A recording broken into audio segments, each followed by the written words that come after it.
Which is easier, crochet or knitting? Knitting uses a pair of long needles to form the loops.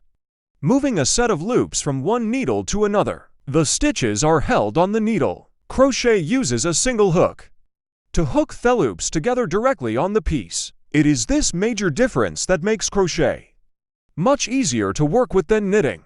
Crocheting is generally considered easier than knitting for beginners. This is because crocheting requires less coordination with only one live stitch, and it is easier to fix mistakes when crocheting. Additionally, crocheting requires fewer basic materials to get started than knitting, making it cheaper. However, both crafts offer unique benefits depending on your skill level and desired outcome. Happy crafting!